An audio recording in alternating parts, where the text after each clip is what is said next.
આદિવાસી પટ્ટાનું રાજકારણ હવે ચરમસીમાએ પહોંચ્યું છે, કેમ કે ભાજપ અને કોંગ્રેસ એકબીજા પર જે આક્ષેપો પ્રત્યાક્ષેપો કરી રહ્યા છે એમાં હવે ભાજપ નેતાએ કોંગ્રેસના આક્ષેપોને તદ્દન પાયાવિહોણા ગણાવી શું કટાક્ષ કર્યો છે તે તમામની વિગતે ચર્ચા કરીશું। નમસ્કાર, હું છું પ્રથમ મોદી, આપ જોઈ રહ્યા છો નિર્ભય ન્યૂઝ।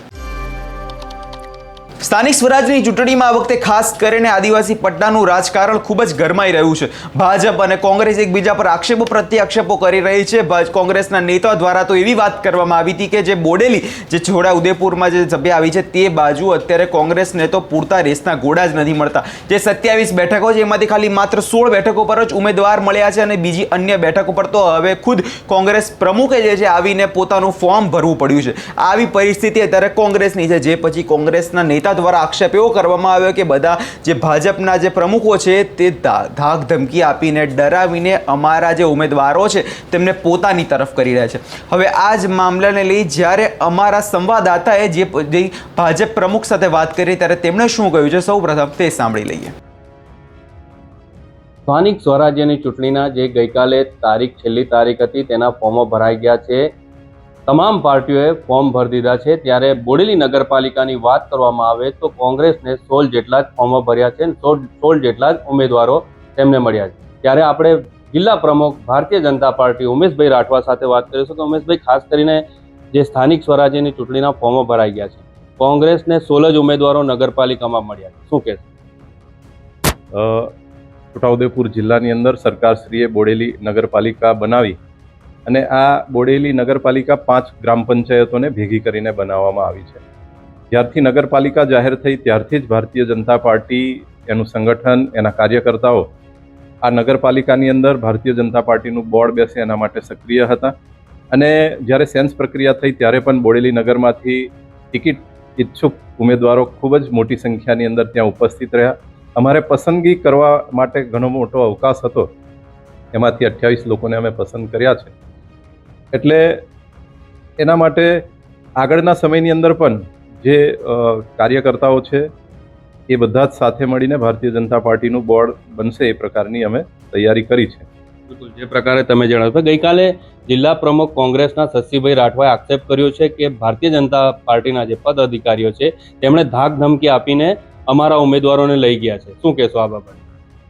આપે એમનું ઇન્ટરવ્યૂ જોયું હશે, એમને પોતે જ એ વાત સ્વીકારી છે કે અમને સમય નથી મળ્યો, અમારામાં સંકલનનો અભાવ છે, મારી નિષ્કાળજી રહી, એ પોતે જ એ ઇન્ટરવ્યૂની અંદર સ્વીકારે છે। અને મહત્વની વાત તો એ છે કે શશીભાઈ છોટાઉદેપુર જિલ્લા કોંગ્રેસના પ્રમુખ છે અને બોડેલી નગરપાલિકા વિસ્તારની અંદર એમનું ગામ છે, એમનો મત પણ એ નગરપાલિકાની અંદર આવેલા છે। અને એવી જગ્યાએ જો એ પોતે ઉમેદવારો પણ ન કરી શકે તો એ કોંગ્રેસ માટે નાકામી કહેવાય અને પ્રમુખ તરીકે નિષ્કાળજી ભર્યું એમનું વર્તન કહેવાય। બિલકુલ, જે મહાસિરોલ બાપુ છે તેમણે પક્ષ વિરુદ્ધ જઈને અપક્ષમાં ફોર્મ ભર્યો છે, આ બાબતે આપનું શું? ભારતીય જનતા પાર્ટીની અંદર જે પણ ઉમેદવારો છે એ ઉમેદવારોએ પોતાની ઉમેદવારી નોંધાવવાની હોય છે અને એના પછી જિલ્લાનું સંકલન, પ્રદેશનું સંકલન, આ બધા મળીને કયા ઉમેદવારને આપને લડાવવું છે એ નક્કી થતું હોય છે। તો એમાં એમને પણ લડવા માટેની ઈચ્છા વ્યક્ત કરી હતી। ગઈ વખતે એમના જે ઘરેથી બેન હતા એ બોડેલી તાલુકા પંચાયતના પ્રમુખ પણ રહ્યા છે, એટલે પાર્ટીએ ઘણું બધું એમને આપ્યું છે અને સમય સંજોગ અથવા તો પાર્ટીને જે પણ લાગ્યું હશે એ પ્રમાણે કોઈ અન્ય ઉમેદવારને ટિકિટ આપવામાં આવી છે। એ પોતે ભારતીય જનતા પાર્ટીના વિચારધારાથી જોડાયેલા વ્યક્તિ છે, કદાચ એમને મનની અંદર આવ્યું હશે અને એ ભર્યું હશે, પણ મને એવો વિશ્વાસ છે કે એ ભારતીય જનતા પાર્ટી સાથે જ રહેશે અને એમનું ફોર્મ પરત ખેંચશે। બિલકુલ, તમે જે પ્રકારે જણાવ્યું ફોર્મ પરત ખેંચશે, પરંતુ કેટલીક જગ્યાએ આપણે જોયું છે કે જે બૂથ પ્રમુખો છે કે પછી સક્રિય કાર્યકર્તાઓ છે તેઓ પણ અપક્ષ ફોર્મ ભર્યા છે, તો આ બાબતે એમની નારાજગી છે, શું કહેશો આ બાબતે? ભારતીય જનતા પાર્ટીના બૂથ પ્રમુખ જે છે મલાજા છે, કસારા છે, એવું જ આ પાવી જેતપુરમાં પણ છે, તો આ બાબતે આપનું શું કહેવું?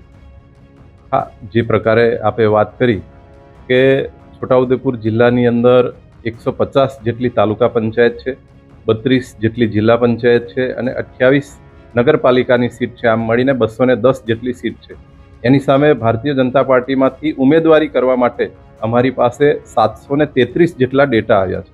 હવે 733 લોકોને આપણે લડાવી શકીએ નહીં, જેટલી સીટ છે એટલા જ ઉમેદવારો આપને મૂકી શકીએ ભારતીય જનતા પાર્ટી તરફથી. એટલે કદાચ કોઈક અમારા કાર્યકર્તાને એ દાવેદાર હશે, એ હકદાર પણ હશે, પણ ન આપી શકવાના કારણે કદાચ એમને કંઈ લાગ્યું હોય, એમને ઉમેદવારી કરી છે, પણ હજી ફોર્મ ખેંચવા માટેનો સમય છે. એ સમય દરમિયાન અમે એમને મળીશું, એમની વાત સાંભળીશું અને ઉમેદવારી પરત ખેંચે એ પ્રકારનું પણ અમે એમની સાથે વાત કરીશું.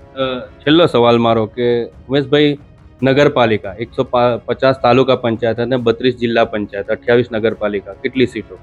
210 જે સીટો ઉપર અમે લડીએ છીએ અને પૂરેપૂરી 210 સીટ જીતવા માટેનું અમારું લક્ષ્ય છે. બિલકુલ, આ હતા જિલ્લા પ્રમુખ ઉમેશભાઈ રાઠવા. તેમના સાથે આપણે તમામ મુદ્દે ચર્ચાઓ કરી છે. સાથે સાથે ગઈકાલે જે કોંગ્રેસના પ્રમુખ, જે જિલ્લા પ્રમુખે જે આક્ષેપ કર્યા છે તે બાબતે પણ તેમણે ખુલાસો કર્યો છે. રફીક મકરાણી, નિર્ભય ન્યૂઝ, છોટાઉદેપુર. એટલે કે જે રીતે અહીંયા તમે ભાજપ પ્રમુખને પણ સાંભળ્યા અને ભાજપ પ્રમુખનું સ્પષ્ટ કહેવું છે કે હવે કોંગ્રેસની હાલત જે છે ખૂબ જ તકલીફવાળી બની છે, કેમ કે કોંગ્રેસના જે નેતાઓ છે પોતે સ્વીકારી રહ્યા છે કે કોંગ્રેસમાં અત્યારે સંકલનનો અભાવ અત્યારે જોવા મળી રહ્યો છે. ગુજરાતની આ ચૂંટણીની વાત કરવામાં આવે તો ચૂંટણીમાં સૌથી ખાસ વાત એ છે કે એક આમ આદમી પાર્ટી જે ત્રીજી પાર્ટી હતી તે ખુદ આગળ આવીને ઉભરી આવી છે અને જે મુખ્ય પ્રમુખ વિપક્ષ પાર્ટી કહેવાતી હતી કોંગ્રેસ, તે ક્યાંક ને ક્યાંક પાછળ રહી છે. કોંગ્રેસના પોતાના જ અંદરના ડખાઓ જે છે તે સોલ્વ નથી થતા અને તેના કારણે અત્યારે ઉમેદવારોને જાળવી રાખવા અને પોતાની પાર્ટી માટે કામ કરાવવું તે ખૂબ જ કોંગ્રેસ માટે અઘરું બની ગયું છે અને તેના જ કારણે તે ભાજપ ઉપર આકરા પ્રહારો કરી રહી છે તેવું ભાજપ પ્રમુખનું કહેવું છે. હવે આગળનો સમય બતાવશે કે શું થાય છે, પરંતુ એક વાત તો સ્પષ્ટ છે કે આ આદિવાસી પટ્ટાનું રાજકારણ આગામી સ્થાનિક સ્વરાજની ચૂંટણીમાં કંઈક ઉથલપાથલ કરે તેવું ચોક્કસપણે લાગી રહ્યું છે. આ વિષયમાં તમારો શું અભિપ્રાય છે અમને કમેન્ટ કરી ચોક્કસથી જણાવજો અને અમારી ચેનલ નિર્ભય ન્યૂઝને લાઇક, શેર અને સબસ્ક્રાઇબ કરવાનું ભૂલશો નહીં.